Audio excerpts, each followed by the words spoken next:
ce nouvel épisode du podcast Tricot Gros Bébé Loup.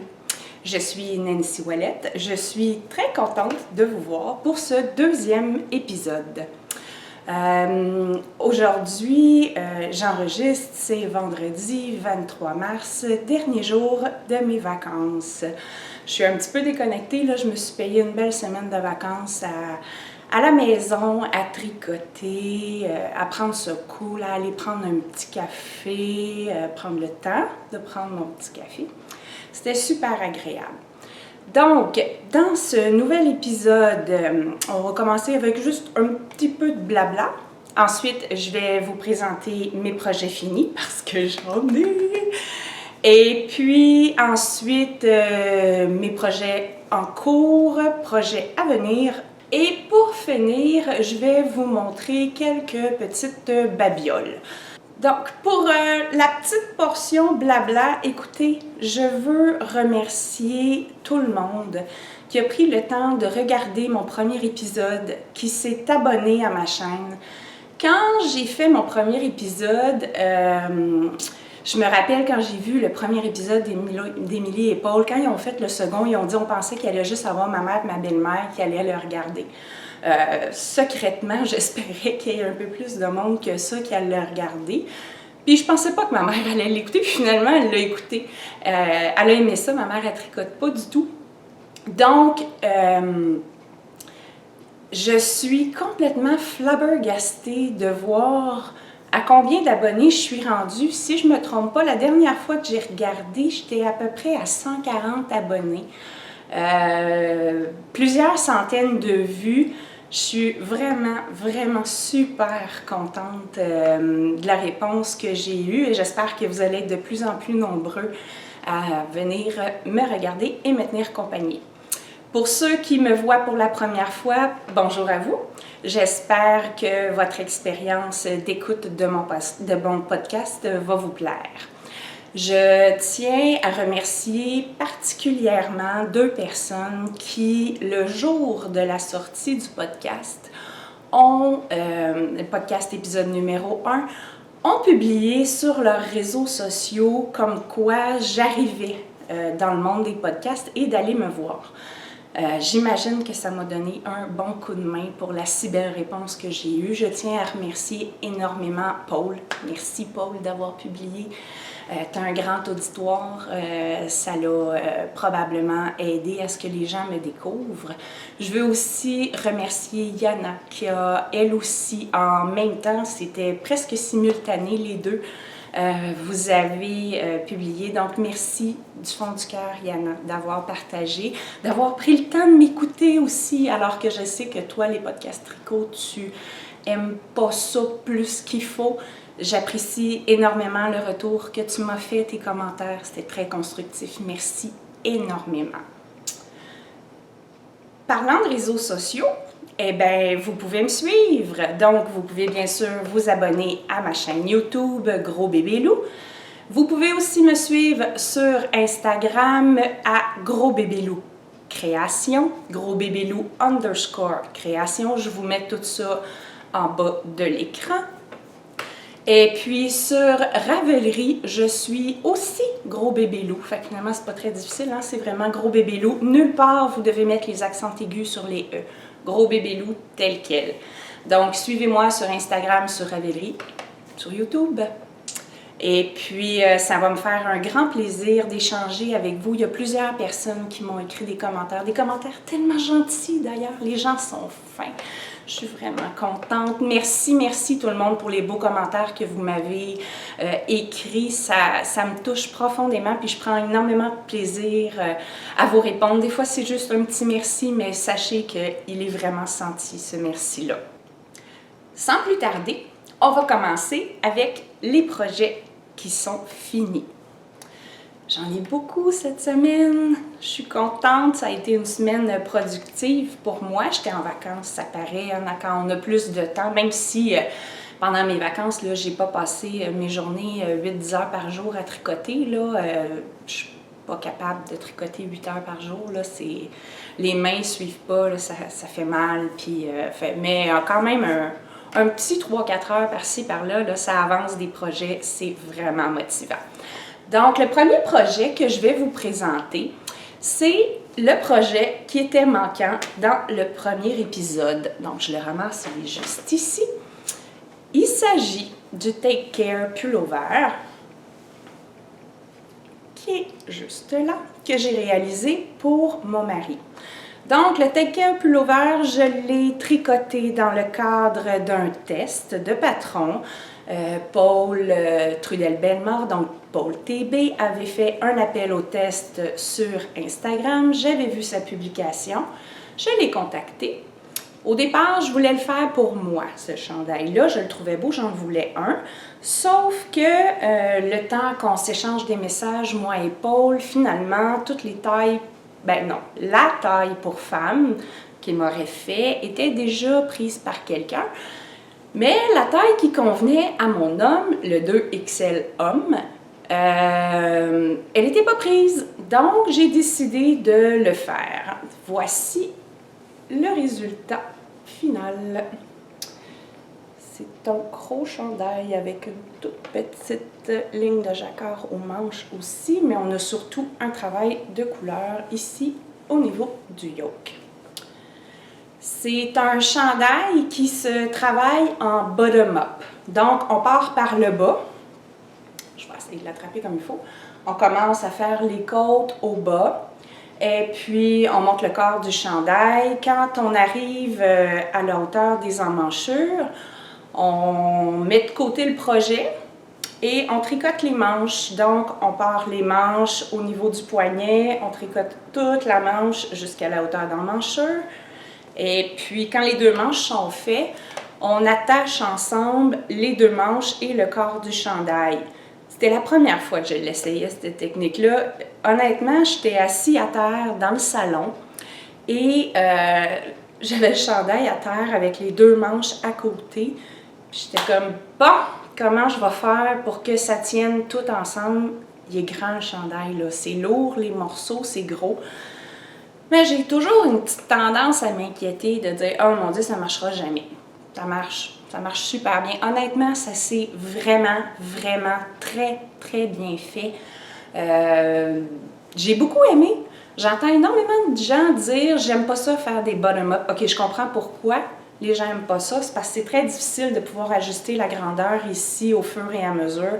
Une fois que le bas est fait, il est fait, puis il faut y aller avec le yoke qui va avec. Fait que c'est plus difficile de faire des ajustements. Mais, quand j'ai eu attaché, et c'est vraiment un mais, quand j'ai eu attaché mes manches avec le corps du chandail, rapidement, on est à la construction, on rentre au travail de couleur. Dans le patron, pour la taille que je faisais, il y avait une petite coquille qui était mineure. C'était marqué de faire une augmentation de 8 mailles, si je ne me trompe pas, pour pouvoir établir le bon nombre de mailles pour faire le travail de couleur. J'ai monté mes 8 mailles. Sauf que quand je suis arrivée pour faire le premier travail de couleur, ça n'arrivait pas. Ça n'arrivait pas parce qu'en fait, la coquille, c'était pas augmentée, c'était diminué. Mais là, moi, tête de cochon que je suis, puis je sais que c'est un test, je dis, elle avait mis augmenté de 8 mailles, mais elle n'a pas mis le bon nombre de mailles. Je pense qu'il m'en manquait 2, je me souviens plus. Fait que je vais les créer, les mailles, comme ça va arriver, je vais avoir le bon nombre de mailles pour faire le motif. Fait que j'ai créé le nombre de mailles pour faire un motif supplémentaire à répéter sur le tour du chandail, du yoke. Entre-temps, j'ai écrit à Paul, oh, il y a une petite coquille, ça n'arrive pas. Elle m'a réécrit le lendemain, je pense que ça n'a pas été long, là. Je l'ai écrit, il était assez tard le soir. Elle m'a réécrit le lendemain en me disant, oh, non, non, non, non, non, je me suis trompée. C'était des diminutions, c'était pas des augmentations. Sauf que moi, dans la soirée, j'étais sur un bel élan. Et j'ai avancé. Mais j'ai vraiment beaucoup, beaucoup avancé. Quand j'ai vu l'erreur, on était ici, là, au niveau de quand on installe le début de la bande grise. Mais je me suis gâtée. Quand Paul m'a appelé, je t'ai rendue ici, au-dessus des petits plus blancs. Elle dit, va falloir que tu détricotes. Non. Non. Non, tu sais quoi? Je le détricote pas. De toute façon, honnêtement, je regarde la grandeur du chandail. Mon jacquard, il est un peu raide, sérieux. Ma technique n'est pas 100% au point, là. Il est un peu raide, pas très extensible. Je dis, mon mari, il est très, très fort des épaules, du coffre. Comme le goût de le laisser, le motif supplémentaire, me semble qu'il va le remplir, ce motif-là. Fait que, on a décidé ensemble que je laissais le motif. De toute façon, dans le cadre d'un test, de rajouter un petit motif, là, puis là, je vous le montre, là, c'est cette largeur-là ici, qui va monter en rapetissant comme ça jusqu'en haut. Ça fait pas une grosse différence sur la consommation de laine pour pouvoir identifier le bon nombre de métrages nécessaires pour faire la taille de XL dans mon cas.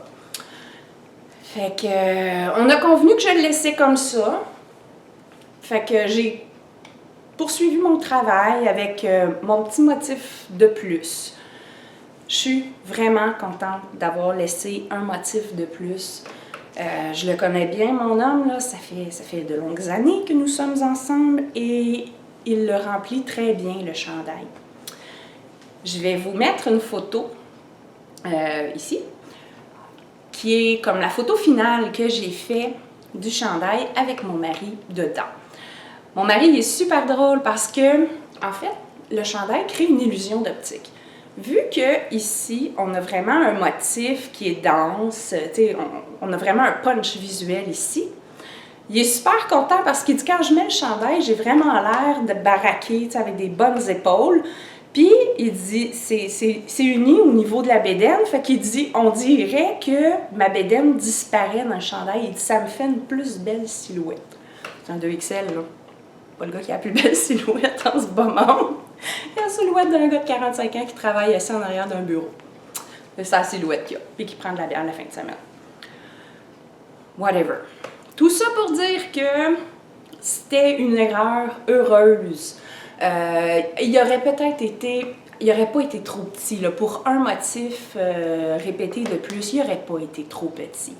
Mais il aurait été un peu plus à l'étroit. Puis je pense que ça d'espace qu'on a gagné, ben, il valait la peine d'être gagné pour lui, là, pour son aisance dans le chandail. Au blocage, ce chandail-là, je l'ai réalisé en laine paton, 100% laine de mouton. C'est un peu rêche, très sèche, mais c'était pas mon premier choix. En fait, mon tout premier choix, c'était de le faire avec la laine de Paul. J'ai échangé des courriels avec elle et puis, merci Paul pour ton honnêteté, là, c'était vraiment cool. Elle me dit, écoute, pour la taille que tu veux faire, et puis elle me met tout le calcul du prix de la laine que ça me coûterait pour faire ce chandail-là. Vu que c'est vraiment une très grande taille, ça prend vraiment beaucoup de laine, ça m'aurait coûté plus que 300$. Je l'aime beaucoup, mon mari, là, mais même moi, je ne me tricote pas des chandails à 300$. Là. Si le total de la laine que j'ai besoin viendrait à un prix comme celui-là, ben je vais changer de laine. En parallèle, mon mari n'était pas d'accord de le faire dans une laine un peu plus délicate. Son objectif, c'était, je veux un gros chandail chaud pour aller faire du skidoo, travailler dehors. Il dit, de la vraie laine, de la laine de mouton, que même si tu transpires, même si tu es humide, ça va toujours rester chaud.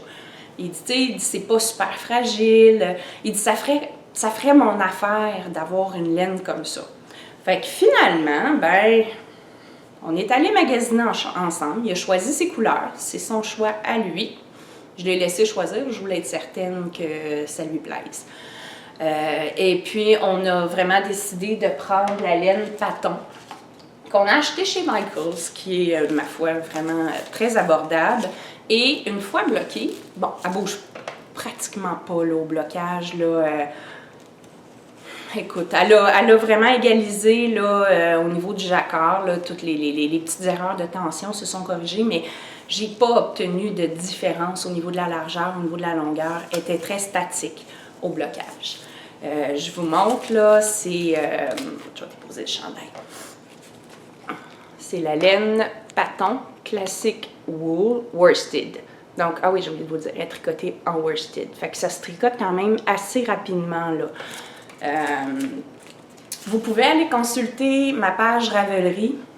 Il y a vraiment tous les détails par rapport à ce chandail-là. Puis vu que c'est un test, j'ai vraiment rempli mon projet Ravelry du Take Care de manière très, très consciencieuse. Chacune des laines, chacun des coloris, le métrage nécessaire, les tailles d'aiguilles, tout est sur mon projet Ravelry. Donc, vous pouvez aller le consulter là, si jamais vous êtes intéressé par le projet. Vous allez voir mes petites notes. Des fois, je m'emballe dans mes notes aussi. J'écris toutes sortes d'affaires. Donc, voilà. C'est ça pour le chandail Take Care. Prochain projet terminé. Je le porte. C'est mon chandail Bello de Rory Locatelli. Je vous l'avais montré comme projet en cours la dernière fois. J'en étais à la réalisation des manches. Pour ceux qui n'ont pas vu le premier épisode, j'expliquais là, mon épopée du Sleeve Island, là, dans le sens où j'en pouvais plus de faire des manches en jersey. J'avais tout fait une manche, je l'ai toute détricotée parce que j'aimais pas le motif.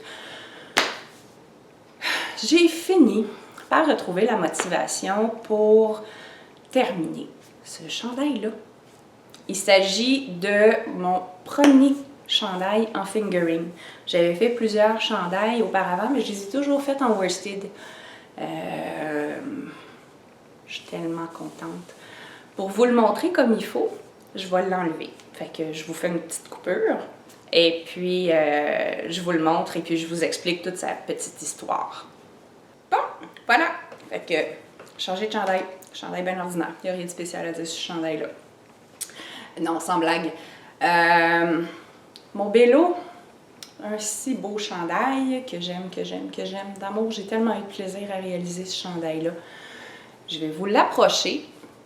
Donc, c'est un chandail qui est réalisé avec une tresse au centre. Là, je vous le montre là, au complet. Puis là, je ne vois plus ce que je fais. Fait que... Et puis, bon, on a un raglan ici.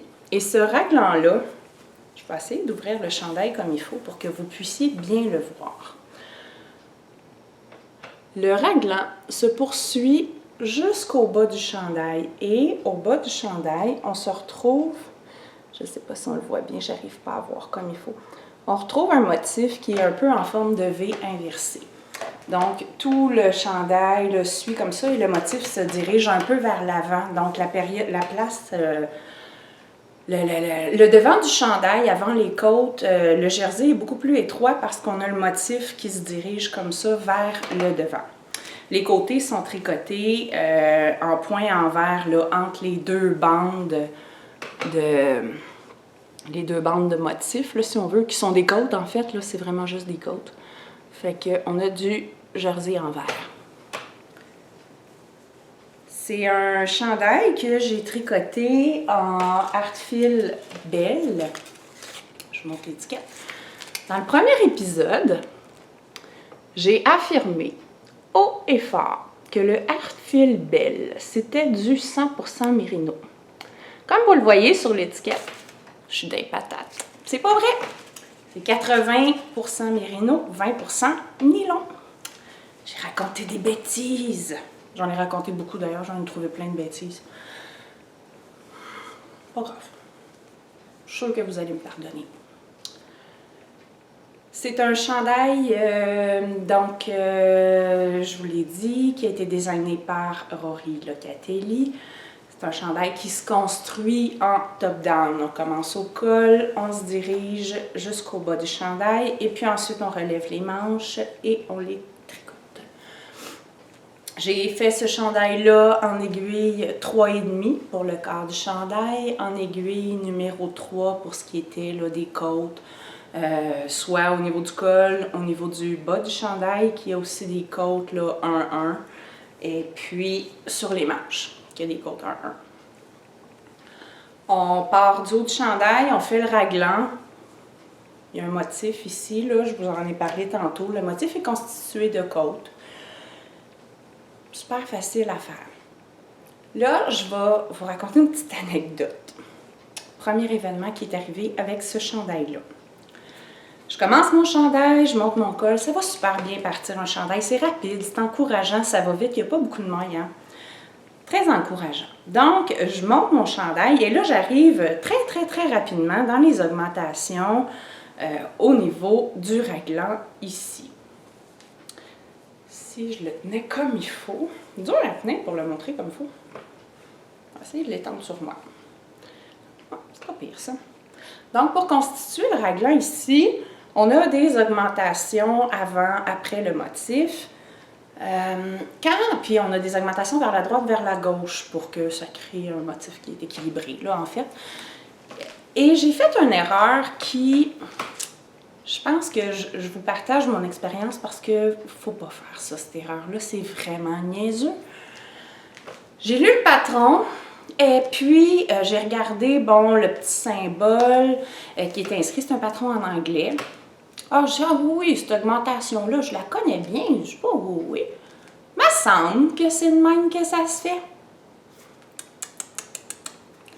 Si il y a une petite pensée qui passe de même dans votre tête, qui sonne comme un « me semble », si je me souviens bien, ça doit bien être ça.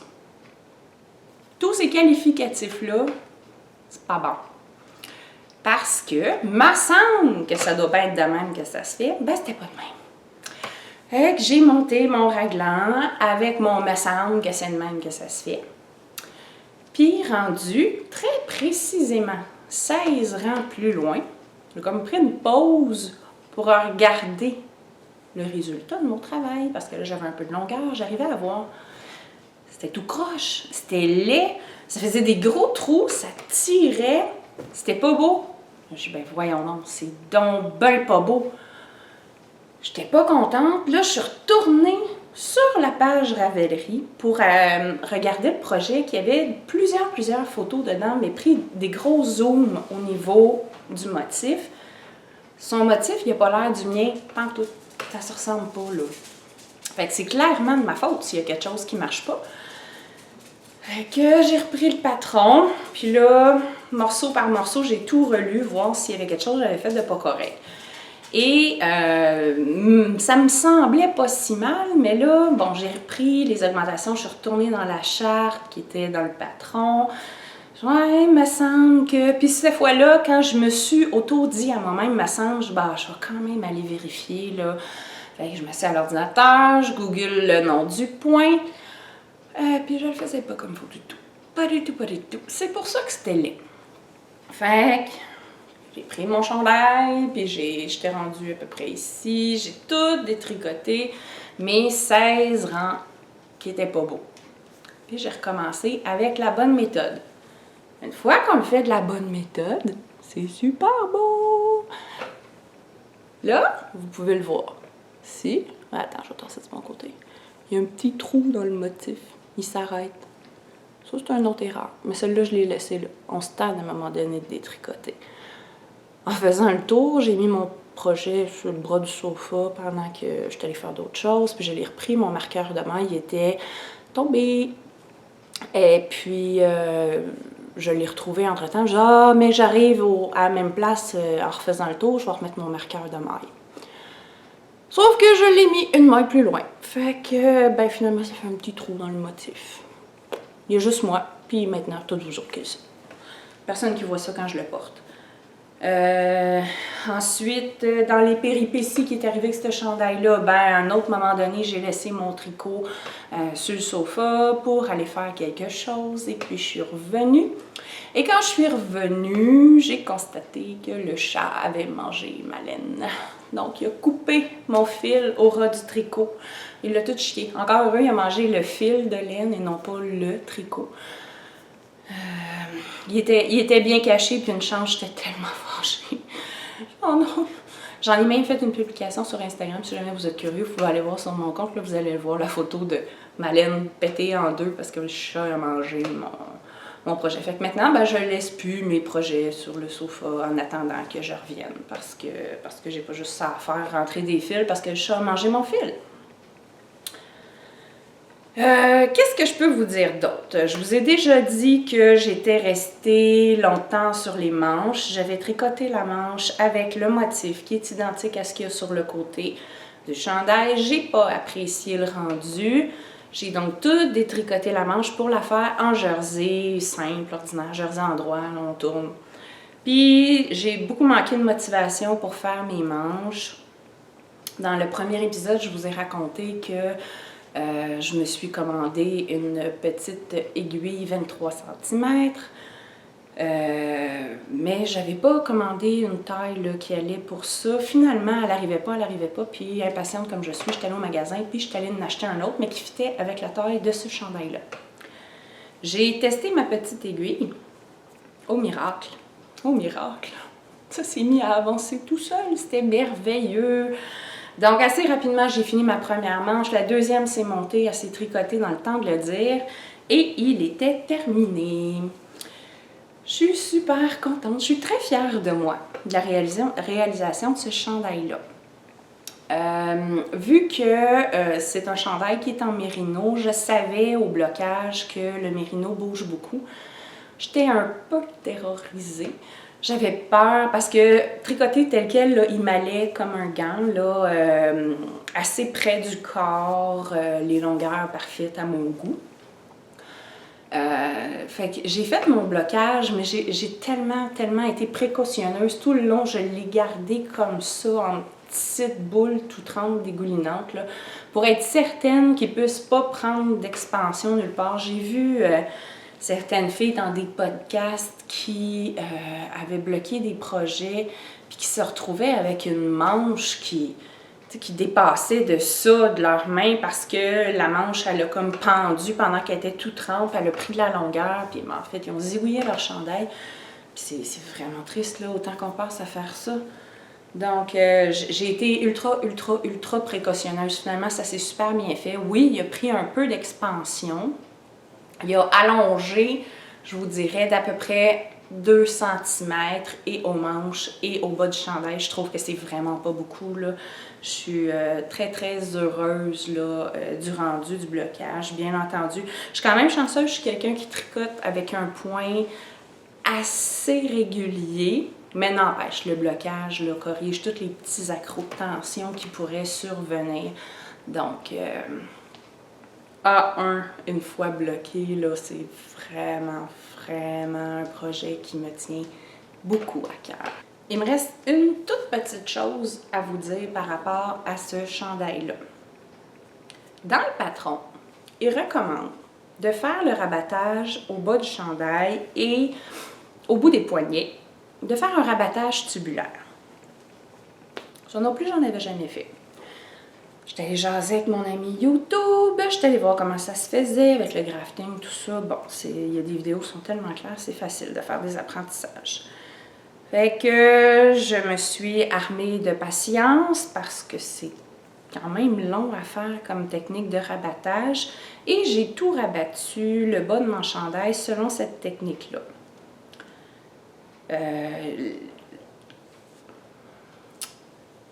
Ce qui est dit par rapport à la technique, c'est que c'est excessivement extensible comme rabattage. Donc, au niveau des côtes, là, ça maintient une super belle extensibilité et ça fait un très beau fini. Là. Le très beau fini, je suis d'accord. C'est vraiment cute là, comme rabattage. Là, on a vraiment une belle ligne là, qui tourne un peu. Là. Donc, c'est super beau. Mais je pense qu'il y a quelque chose que j'ai fait de pas correct. C'est pas extensible. Pourtant, j'ai vraiment porté attention à ne pas tirer sur mon fil à chaque fois que je faisais une maille de grafting. J'ai vraiment fait super attention.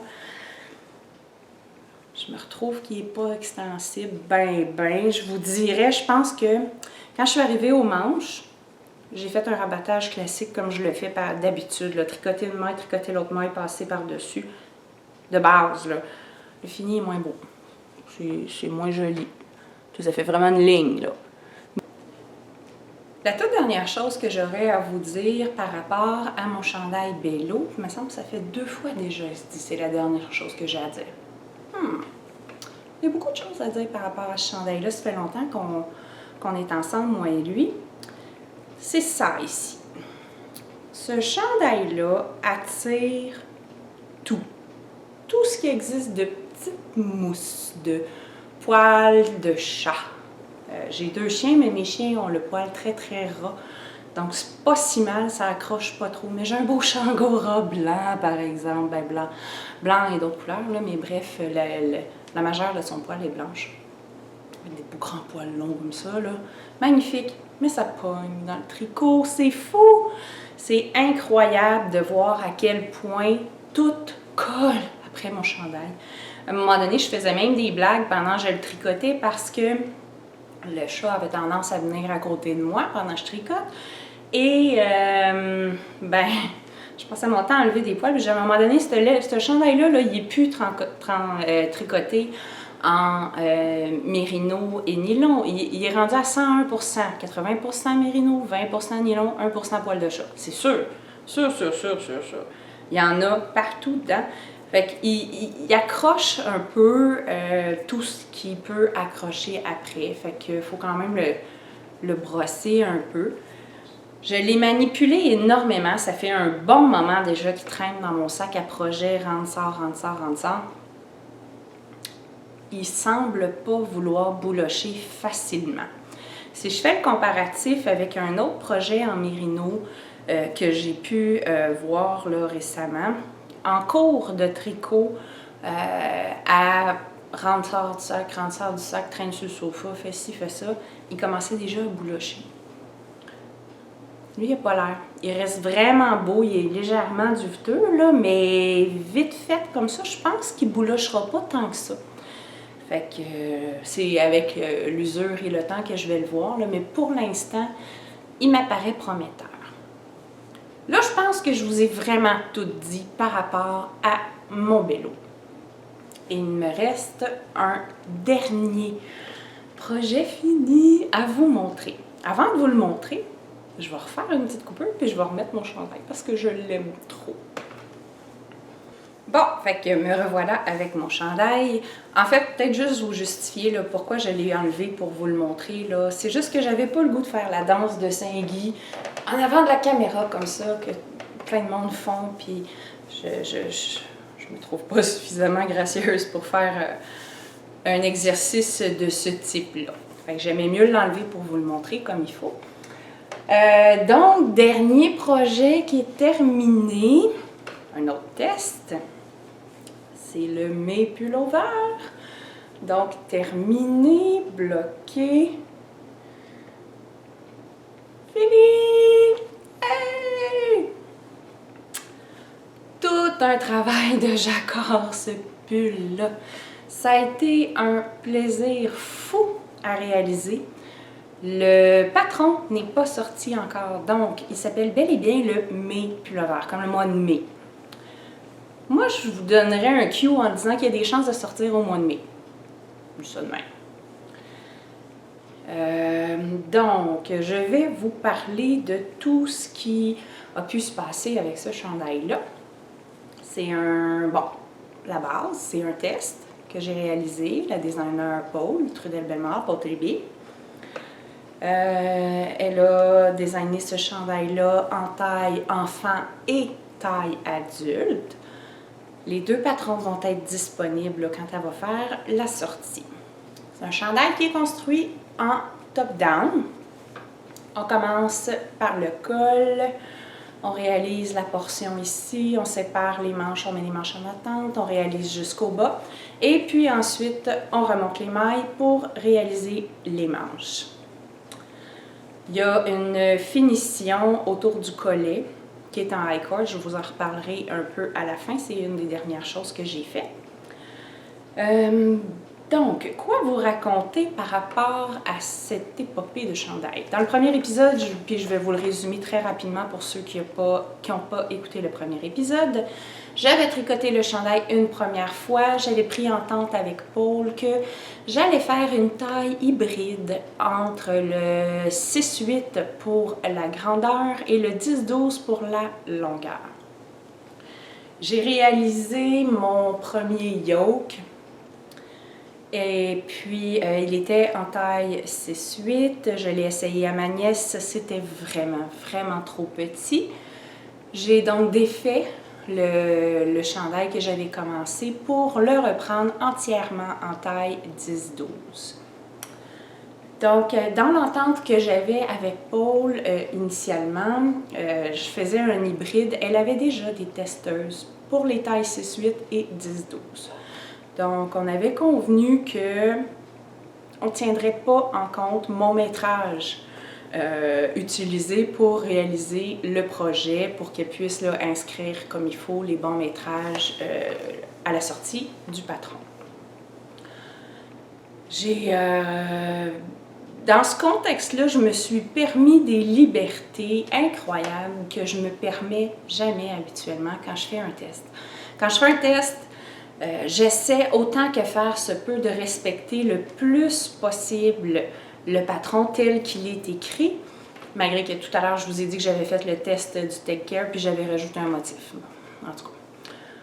Mais avec l'accord d'un designer là, que j'ai rajouté le motif. Là, je me suis vraiment pris plus de liberté. Là. Déjà, c'est un chandail qui tous les gens qui l'ont fait de manière très colorée. Moi, j'ai décidé de le faire en noir et blanc. Mon objectif initial, c'était un peu d'aller chercher un look qui fait penser, vous savez, les photos noir et blanc, qui sont souvent des photos anciennes, qui vont être retouchées par Photoshop pour aller mettre un highlight de couleur sur un seul élément. Par exemple, un parapluie, un petit parapluie ici, un petit parapluie rouge. Mais, c'est ça, c'était un peu mon objectif au départ. Donc, j'avais choisi mes couleurs en conséquence que je n'avais que du dégradé aller du blanc au noir et un rouge. En cours de réalisation, vous le voyez bien, là, il y a du vert dessus. Quand j'ai eu réalisé mes fleurs, non, pas ceux-là, ceux au bas du chandail ici, je vais le tourner de bord pour que vous voyez bien. Les fleurs au bas ici. Quand j'ai commencé à les faire et que là, j'envisageais de faire les feuilles qui allaient avec en gris foncé, là, le gris que j'ai utilisé pour les parapluies, j'ai commencé à douter que le chandail aurait un petit look triste, tristounet, gris. C'est pour une petite fille. J'avais pas le goût que ce soit gris, c'est pas... Le mois de mai, c'est joyeux, on est content. L'hiver est fini, enfin, la neige est essentiellement toute fondue. Rendu au mois de mai, on va prier, ça peut fondre. Ça faisait trop tristounet. Donc, j'ai pris la décision de rajouter du vert pour que, bon, le vert, c'est les feuilles qui poussent, les fleurs qui sortent. C'est vraiment le symbole numéro 1, là, que le printemps s'installe définitivement puis qu'on s'en va vers l'été. Changement de plan en commençant. J'en ai eu beaucoup de changements de plan. Donc, j'ai fait le pull. Le yoke ici, il est fidèle. Les petits points qu'on a en dessous, là, je vais vous l'approcher pour que vous voyez bien. Il y a vraiment des petits points. Ensuite, on dirait des espèces de petites fleurs de lys qui arrivent au parapluie. Tout ça, c'est fidèle jusqu'au parapluie. Je vais l'installer sur mon bras pour bien vous le montrer. J'ai pris la décision de rajouter une petite ligne ici de picot entre les parapluies et les bottes. Pourquoi j'ai décidé de rajouter une ligne? J'ai de la misère à m'enligner, je m'excuse. Je trouvais pas ça joli. Je trouvais que ça faisait trop dense d'avoir le parapluie tout de suite collé sur la botte. Je préférais là, mettre un petit espace ici avec un picot. Ça, c'est la première modification que j'ai faite au niveau du dessin. Ensuite, j'ai réalisé les bottes, ça c'est bon. Et en dessous des bottes, il devait y avoir du feuillage. des espèces de touffes de gazon, si je peux résumer ça comme ça. Je comprenais pas qu'est-ce qu'il faisait là, ce motif-là. Puis j'en avais parlé à Paul. Puis là, c'est vraiment un goût personnel à moi. Moi, je voyais pas qu'est-ce qu'il faisait là, le feuillage, parce que je comprenais pas pourquoi en dessous des bottes, on avait les petits buissons, mais on avait le feuillage au-dessus des buissons. Là, c'est vraiment dans ma tête, là. J'ai décidé de remplacer la valeur de hauteur du feuillage par d'autres picots.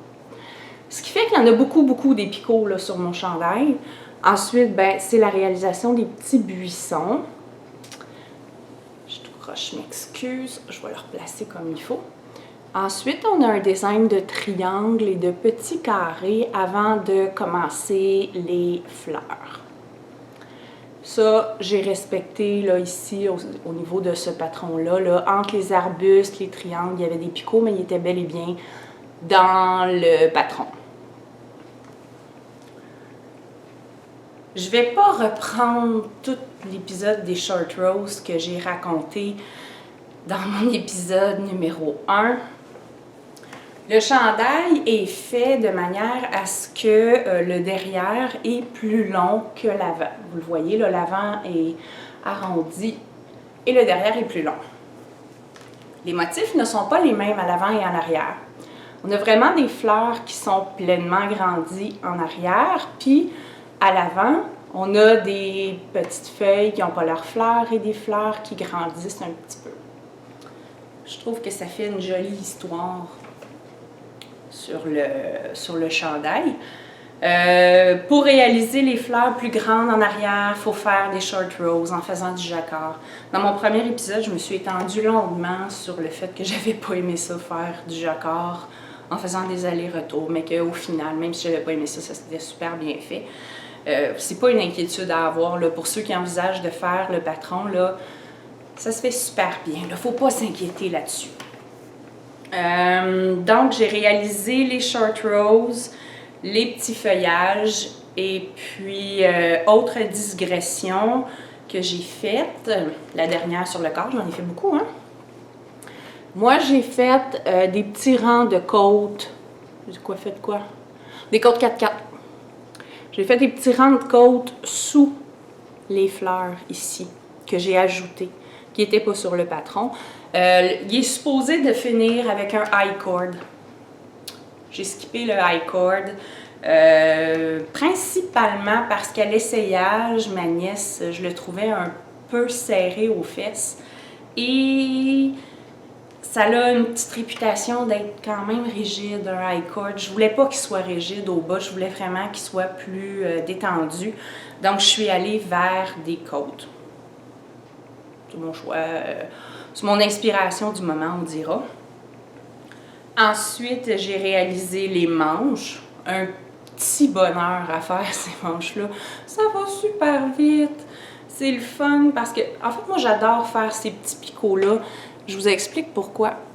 C'est le jacquard le plus agréable possible dans le sens où il n'y a jamais plus que 3 mailles d'une couleur qui se suivent. Donc, il n'y a pas de croisement de fil. Ça va vite. Je fais mon jacquard en tricotant avec une laine à droite, une laine à gauche. Ce qui fait que le rythme de travail est constant. Et vu qu'il n'y a pas de croisement de fil, en fait, ça roule, c'est hyper agréable. Les motifs se suivent super bien. Là, la charte, c'est impeccable, les chartes dans ces patrons. Donc, c'était vraiment très agréable là, de pouvoir suivre. Puis, on voit le dessin, vu que le tour n'est pas long, le dessin se dessine rapidement, puis c'est hyper addictif à faire. Ça se termine par un 8 cm de côte avant de rabattre le bas de la manche. On a la finition du col qui est en high cord. Ça, je l'ai fait, par exemple. Le col était quand même bien ouvert quand je l'ai essayé à Florence. Donc, je trouvais que là, c'était tout à fait pertinent de mettre... là, mon derrière n'est pas super beau, là, mon attache ici, mais en tout cas, bravo. Donc, c'était tout à fait pertinent là, de mettre un high cord pour que ça ait un peu de tonus là, au niveau du col, pour pas que ça glisse là, sur ses épaules. C'est quand même un enfant qui bouge beaucoup puis qui n'a pas juste ça à faire dans sa vie, là, de penser à placer son chandail comme il faut. Je trouvais que c'était la finition parfaite pour le col. Initialement, le chandail doit être tricoté en aiguille 3,25. Moi, je l'ai fait en 3,75. J'arrivais pas du tout en 3,25. Au final, la deuxième fois, quand j'ai repris le chandail, je l'ai tricoté en aiguille 3,75. Là, j'avais vraiment l'échantillon pile poil parfait au niveau des mailles en largeur. Au niveau des mailles en longueur, je ne l'avais pas. Je savais que mon chandail serait un peu plus long. Mais là, dans le fond, c'était comme le meilleur compromis que j'étais capable de trouver là, en 3,75 pour que ça fonctionne. Ce que ça a occasionné, en fait, c'est que le chandail, ben, il a pris un peu un aspect de tunique. Là. Il est très long, là, vous le voyez. Là. C'est pas un chandail là, qui va arriver là, au milieu de la fesse. C'est vraiment une tunique là, qui arrive sous la fesse. C'est pas une robe, mais c'est une tunique, c'est le terme exact, là, je dirais. Fait que c'est sûr que ça a été occasionné, entre autres, parce que, par exemple, j'ai rajouté des rangs pour refaire des picots entre les parapluies et les bottes, parce que mon échantillon au niveau du nombre de rangs nécessaires aux 10 cm convenait pas. Moi, je rentrais nettement moins de rangs là, en 10 cm, fait que je prenais plus d'ampleur.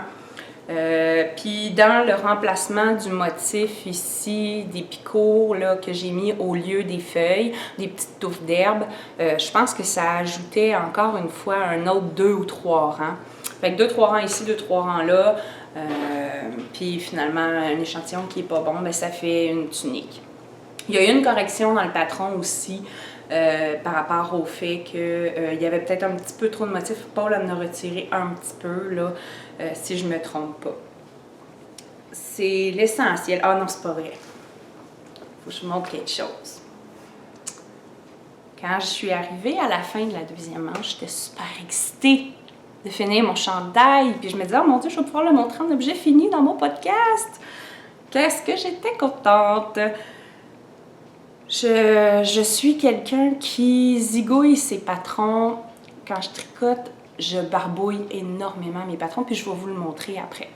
Je me prends des tonnes de notes, j'écris tout, je fais des calculs. Il n'y a rien que je ne fais pas sur mes patrons. Je suis même capable de faire ma liste d'épicerie dessus s'il faut.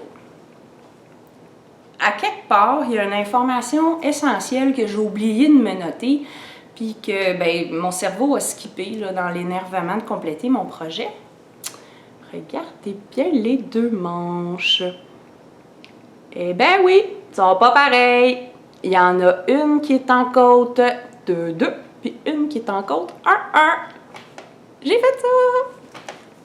Je me félicite tellement. Je suis tellement fière de moi d'avoir fait une niaiserie de même. Puis là, il est bloqué le chandail, là. On va le redéfaire. Pas le choix.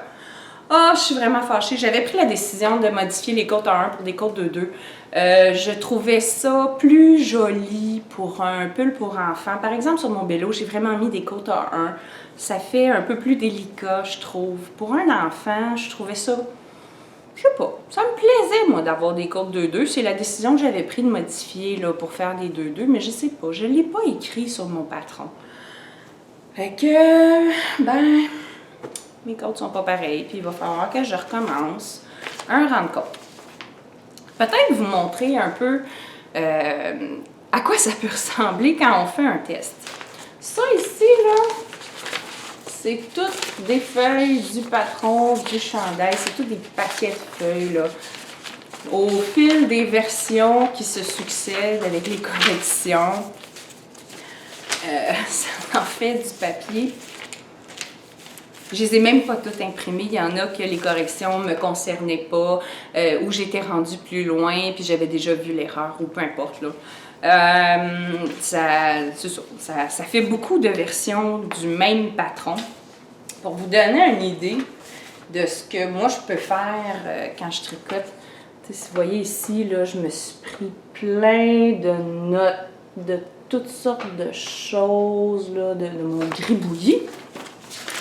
Puis toutes les pages du patron sont toutes barbouillées comme ça, là. Je gribouille, mais il faut surtout que je vous montre ce que j'ai fait à la charte des Chartrose. Regardez la feuille que j'ai faite. C'est n'importe quoi, mon affaire. Des tonnes et des tonnes d'indications que je me suis écrit, que j'ai lighté. J'avais de la misère à me suivre moi-même. Fait que on voit le chaos de mon cerveau sur cette feuille-là. Mais c'est ça, ça fait partie, là, si jamais vous avez jamais tenté le coup de faire un test puis que ça vous semble intéressant, ben ça fait partie de la réalité de faire des tests. Là. Les feuilles, il faut noter, il faut barrer, il faut reprendre. En tout cas, moi, je travaille comme ça. Là, quand le patron n'est pas spécialement conçu, là, pas conçu, mais qu'on n'est pas assurément certaine qu'il est impec puis qu'il y a peut-être des petites coquilles dedans, ben on finit toujours par raturer dessus.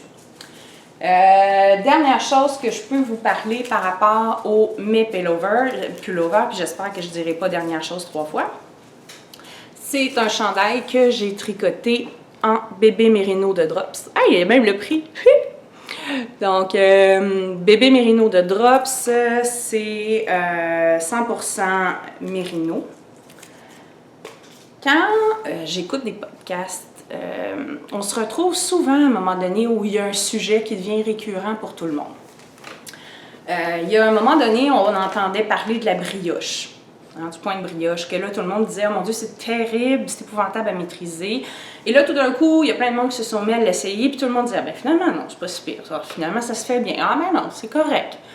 Après ça, moi, je me suis mis à entendre parler justement des mini-aiguilles, là, les 23 cm, que c'était donc horrible, puis c'était pas le fun, puis c'était dur sur les mains, ça faisait mal, c'était trop serré, c'était trop grand. En tout cas, il y avait toutes sortes de commentaires négatifs. Puis là, tout d'un coup, récemment, je me suis mis à entendre plein de monde dire « Ah, mais quelle merveille! Ah, c'est formidable, ces petites aiguilles-là, ça va tellement bien faire des chaussettes, tellement bien faire des manches. » C'est une révolution. Un des sujets que j'ai entendu beaucoup récemment dans les podcasts, c'était des critiques par rapport à la laine Baby Merino de Drops. Tout le monde disait au blocage, c'est horrible.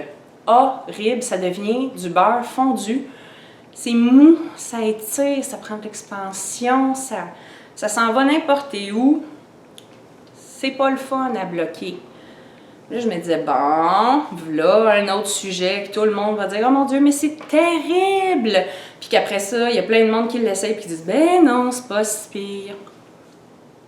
Ben, je me suis dit, ben ça va être correct, hein? C'est toujours de même. Non, c'était pas correct.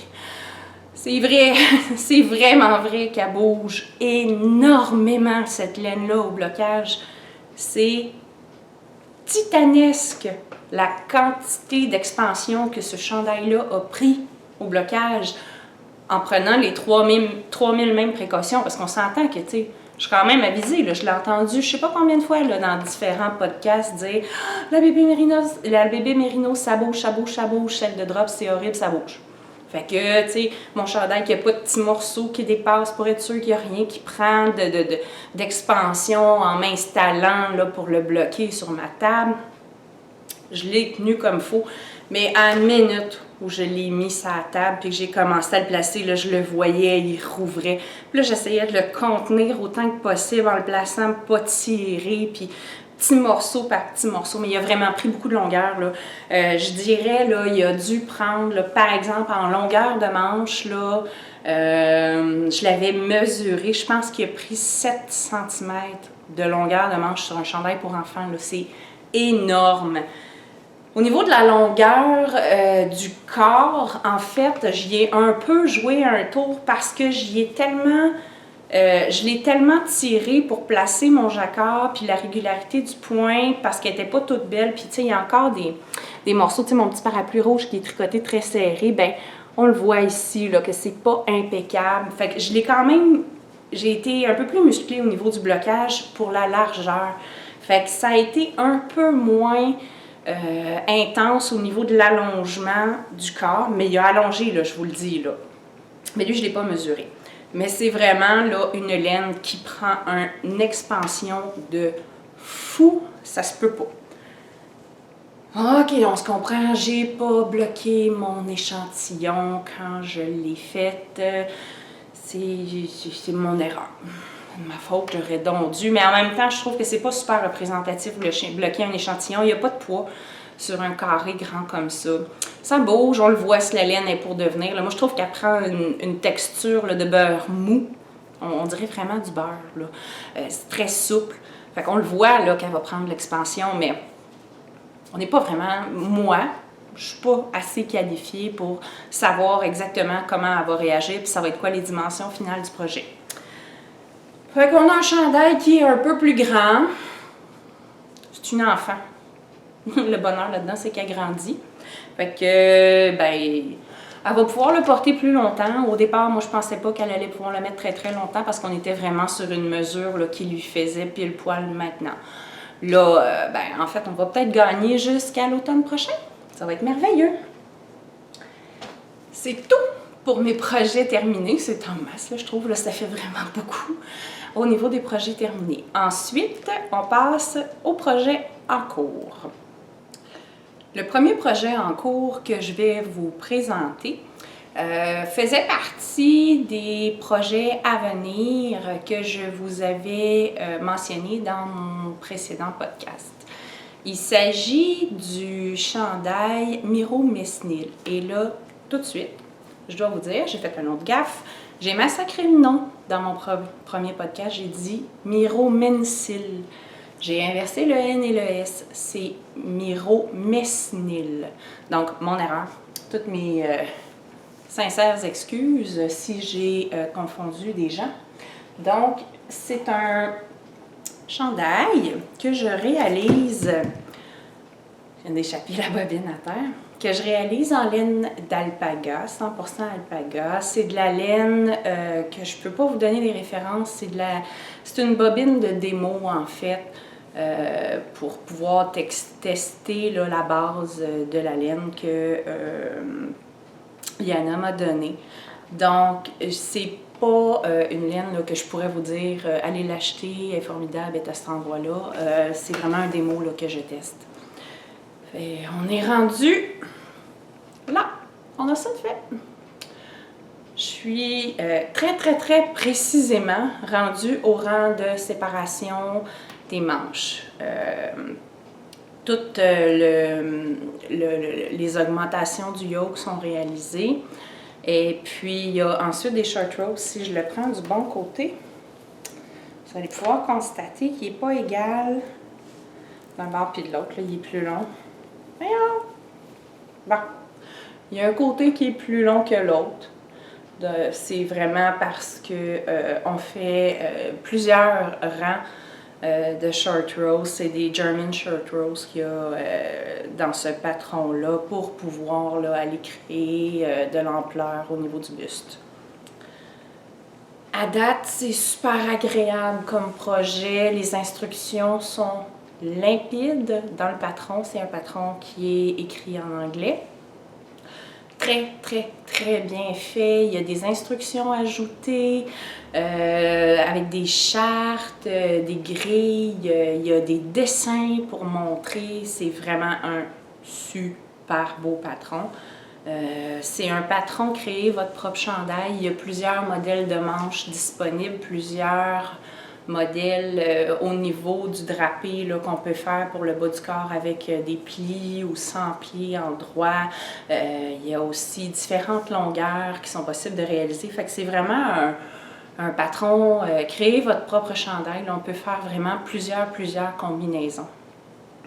Ça avance super vite, c'est tricoté en worsted. J'ai vraiment hâte de voir. Encore une fois, je vais tester là, la réputation. Il y a beaucoup de gens qui disent l'alpaga, ça gratte. À le tricoter, je vous dirais, je pense que oui. Je pense que oui, il va gratter. Un peu. Pas beaucoup, là, mais un peu. Il va gratter. Bon, c'est pas grave. Moi, j'ai l'habitude de toujours porter au minimum une camisole là, sous mes chandails. Là. Même quand je porte un chandail en coton, je mets une camisole en dessous. Je sais pas, c'est une habitude que j'ai. Fait que ça devrait être correct. J'ai bien hâte là, de séparer puis d'enlever une centaine de mailles parce que ça commence à être long faire le tour. Il y a beaucoup de mailles. Je pourrais vous en parler un petit peu plus la prochaine fois. Je sais déjà qu'au niveau de l'encolure, là, si je touche pas, là, ça roule vraiment beaucoup. Et le patron est fait pour qu'on laisse l'encolure comme ça. Moi, j'aime pas ça. J'ai vu Cocotte Knit, qui fait aussi des podcasts, qui a réalisé ce chandail-là. Et elle a fait un high cord ici, à l'encolure, pour qu'il se tienne mieux puis qu'il ne roule pas. C'est probablement ça que je vais faire. Je vais faire ma grosse copieuse, là, mais je vais aller m'ajouter là, une bordure pour structurer un petit peu le col. Là. J'aime pas le rendu du rouloté comme ça, là, du jersey qui va un petit peu pendouiller ici. Là. Je suis pas une grande fan. C'est un style, mais ça me tente pas là, pour ce chandail-là. Fait que je vais assurément là, venir me mettre une bordure. Soit je vais faire un high cord ou sinon peut-être que je vais aussi faire peut-être une bordure au crochet en maille serrée. Quand on fait des mailles serrées au crochet, l'aspect du dessus de la maille serrée, ben en fait c'est les V qu'on voit là, d'une maille en jersey, là, c'est identique. Fait que ça a comme l'air d'une maille, d'une chaîne de maille. Là. Ça va peut-être être joli. Je vais le tester en fait. Je pense que je vais essayer les deux puis je vais voir quel modèle me plaît davantage. Là, de toute façon, c'est pas comme si c'était bien pénible. Là. Quand on le fait au crochet, si ça nous plaît pas, on prend le fil, on fait voilà. Puis en fait, ben, vu qu'on remonte des mailles, ben, c'est la même chose au tricot. Là, si ça ne plaît pas, tu tires sur le fil puis tu recommences. C'est assez simple. Il n'y a pas de casse-tête de mettre une ligne de vie ou de détricoter. Là. On n'est vraiment pas dans ce type de processus-là. Fait que je vais faire le test. Je vois... j'ai les cheveux dans la bouche, je m'excuse. Je vois mon projet ici. Voyez-vous que j'ai fait un petit nœud dans mon fil de montage. Je vais juste vous expliquer pourquoi. Vous allez vous rendre compte au fil du temps que moi, je suis Miss Gaffe. Vous le voyez, là, je fais pas les bonnes côtes, je me trompe dans mes points, je passe ma vie à faire des gaffes. J'échappe mon café sur mes patrons. Ça, c'est courant. Mais tu sais, c'était comme ça sur mes patrons, mais c'était comme ça aussi sur mes travaux à l'université, puis sur tout ce qu'il y a dans ma vie. J'échappe mon café partout. Pourquoi il y a un petit nœud sur mon fil de montage, comme ça, que je me fais une petite couette? Parce que j'ai la méchante habitude qu'une fois que j'ai monté toutes mes mailles, ben là, on a deux fils. Hein? On a le fil qui est relié à la bobine et on a aussi le fil qui est la queue du fil de montage. C'est surtout vrai là, quand on fait des montages de type long-tail cast-on. Donc, on a vraiment une longueur qu'on se réserve pour monter les mailles, puis on tricote avec les deux fils chacune des mailles qu'on monte. Là. Fait qu'il faut se prendre une longueur d'avance. C'est surtout dans ce contexte-là là, que ça arrive. Moi, une fois que mon rang de montage est fait, j'ai beau prendre toutes les précautions du monde, invariablement, je prends ma queue pour commencer à tricoter. Puis là, ben, j'arrive à la fin de ma queue. Puis là, je fais « Oh non, j'ai pas pris le bon fil. » Fait que là, faut tout, je redétricote les mailles. Puis des fois, je gauge bien mal ma distance là, de fil qu'il faut que je me garde. Fait que des fois, j'en ai long, là.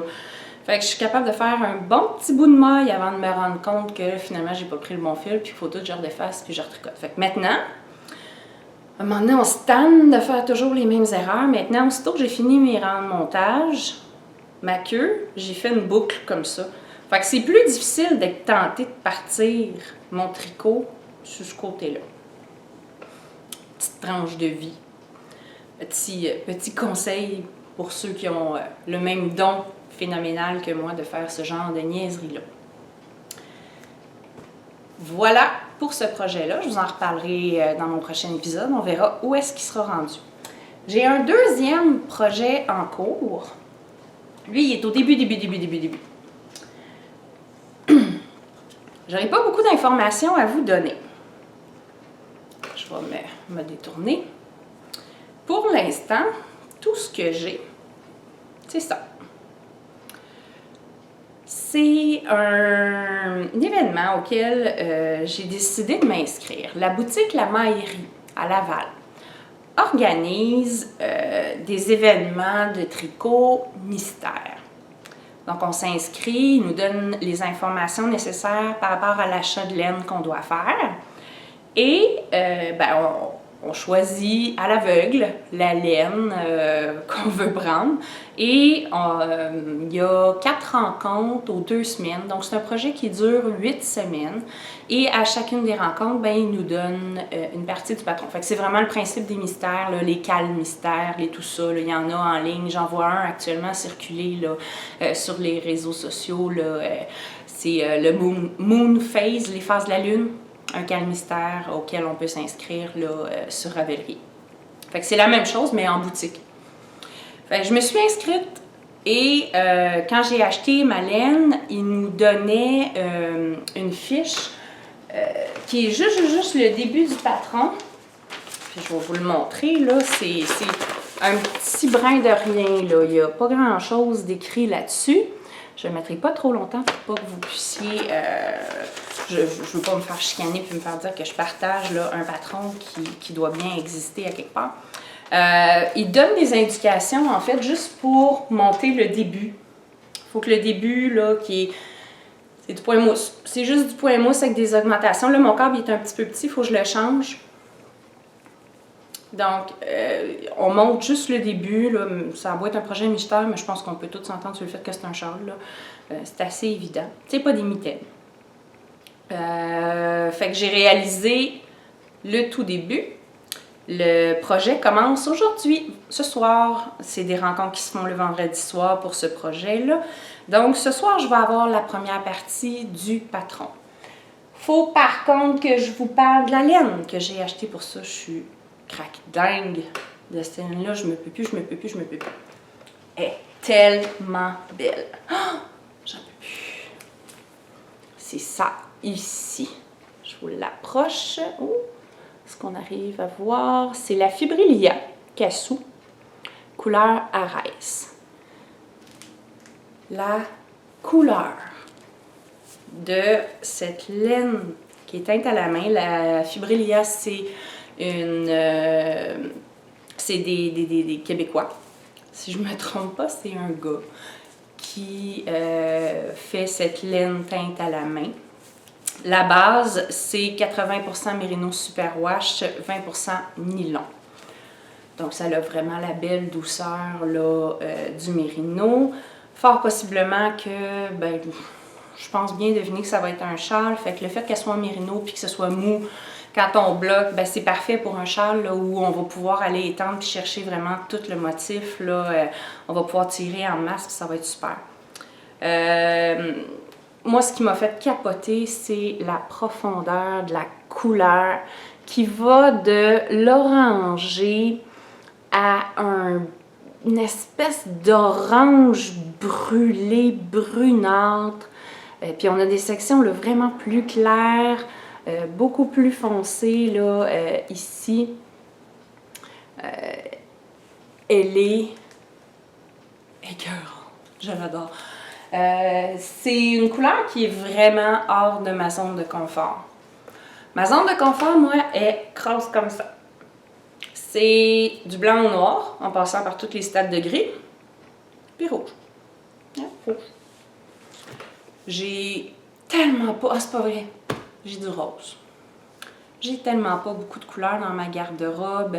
Les projets que j'ai faits qui étaient des couleurs différentes que dans ces teintes-là, gris, hein, on voit, je ressors le Miro Mesnil, il est gris. Habituellement, quand je choisis moi-même ma couleur, je vais toujours aller dans des valeurs sûres comme ça. On dirait, je sais pas, je suis un peu craintive, là, vu qu'on met autant de temps sur un projet.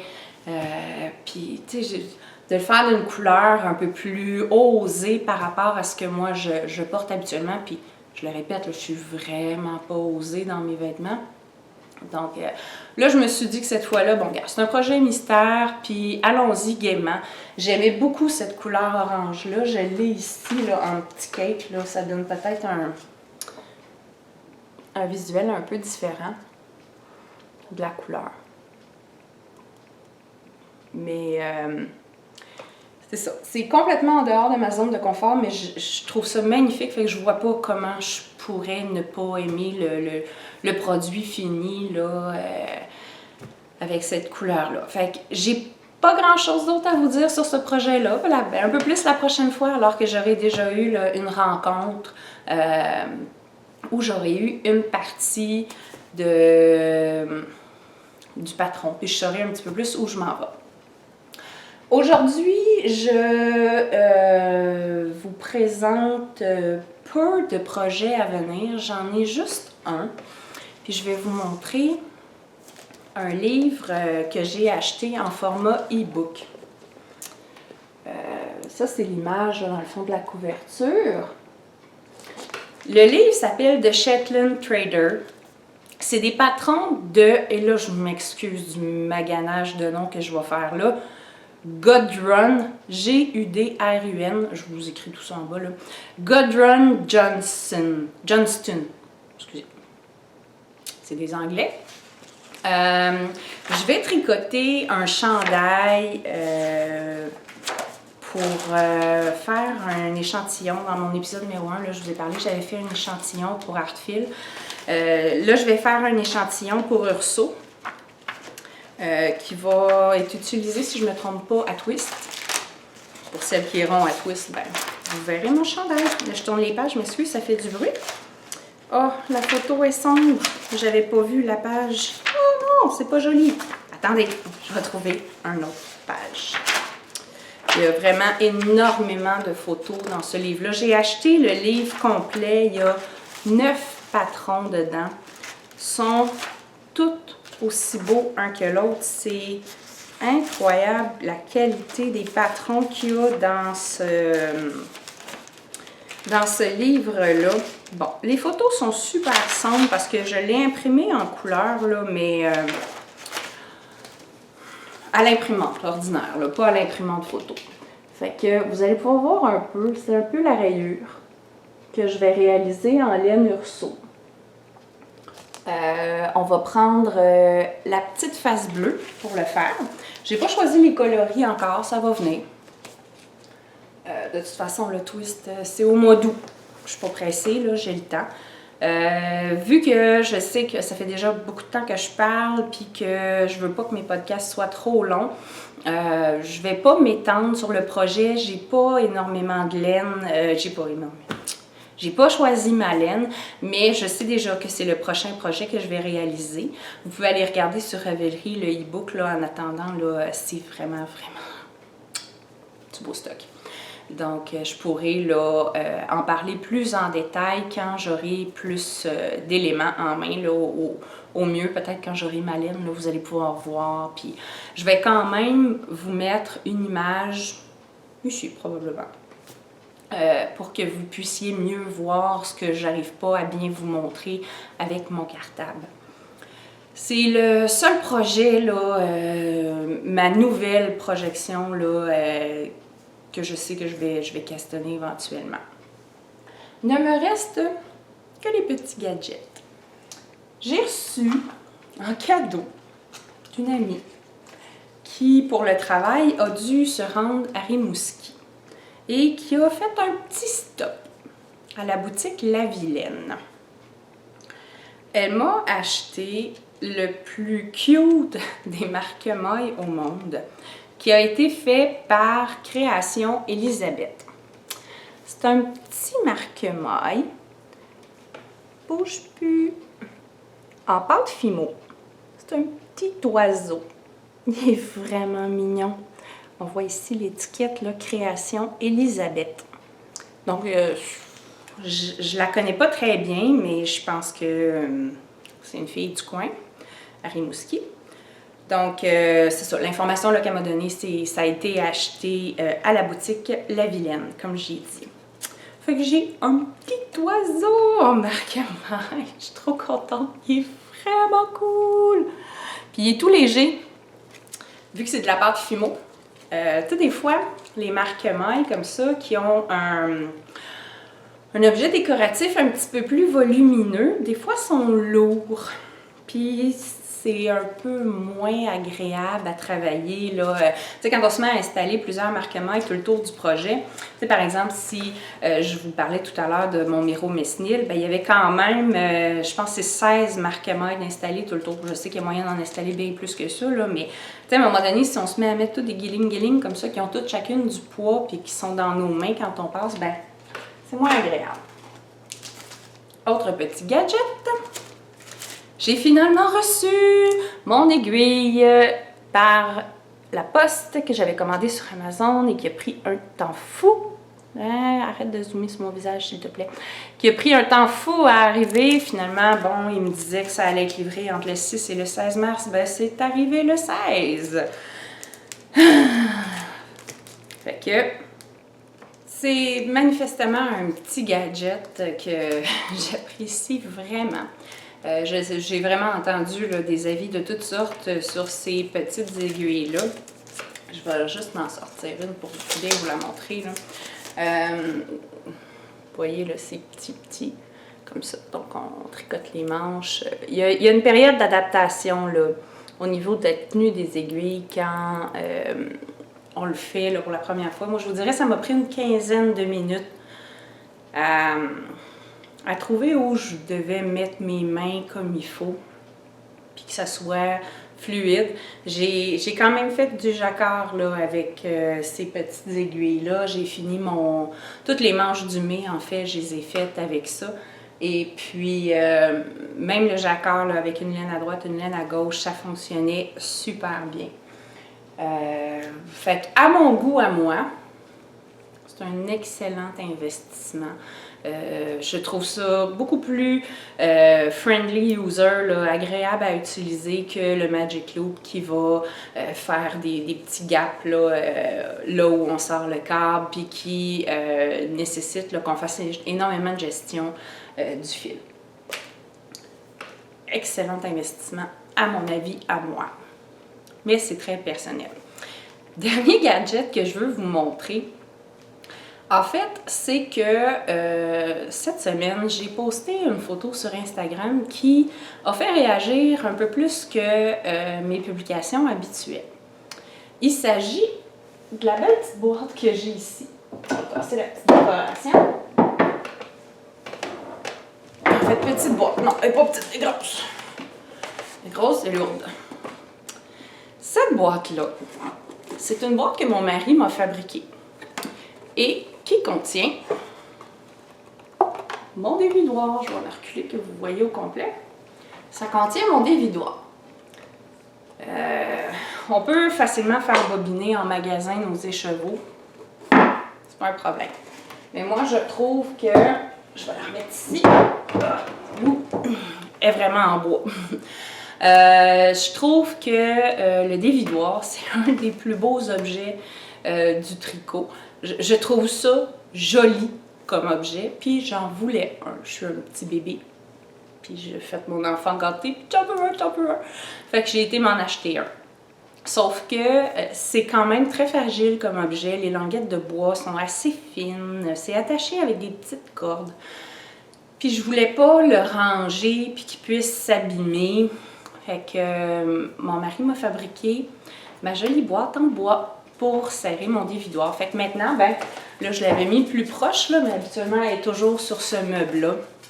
Puis quand j'en ai besoin, ben, je le sors puis je l'installe sur le comptoir de cuisine parce qu'en fait, c'est là que ça s'installe le mieux. C'était, je crois, oui, c'était mon dernier gadget que je voulais vous montrer. Dernière petite mention, ici, au-dessus de ma tête, il y a une peinture. Habituellement, dans la vie de tous les jours, ici, on est dans ma salle à manger, c'est une horloge qui est là. Et j'ai reçu le commentaire de ma maman qui a regardé le premier épisode, que c'était tannant de voir le temps qui passe. Surtout qu'il y a des moments où j'ai eu des coupures, mes cartes mémoire sont pas super grosses, fait que je suis obligée d'arrêter quand les cartes sont pleines pour changer la carte. Donc, elle dit c'est fatigant, on voit, non, Lucie, on voit le temps qui passe, puis elle dit ça gosse, fait que à la blague, je dis ben c'est ça, je dis qu'est-ce que tu veux, je mette sur le mur, je suis pas pour laisser le mur blanc vide, fait que à force de discuter, à un moment donné, j'ai dit, ben maman, je dis, garde, si tu veux pas que je mette mon horloge, qui est à sa place habituellement, j'ai dit, je vais mettre ta peinture LED. La peinture LED, c'est, ben, c'est elle, là. Mais c'est en fait un exercice que ma mère avait fait dans un cours de peinture. Ma mère fait de la peinture à l'acrylique, mais elle ne fait que des toiles qui sont des représentations très très exactes, des portraits, des natures mortes, des choses comme ça. Mais dans le cadre de ses cours, elle devait faire une toile en expression libre, abstraite, ce qu'elle n'aime pas du tout. Donc, elle avait utilisé les couleurs qui tombaient sous la main, là, puis elle a créé cette toile-là. Et puis, moi, je l'avais vue traîner chez eux, puis je dis, je la veux. Regarde, moi, je la veux. Bon, c'est ça, c'est la toilette. Elle est, mais je l'aime, la toilette, moi. Fait que, ben, avant de commencer mon podcast, j'ai décroché mon horloge du mur.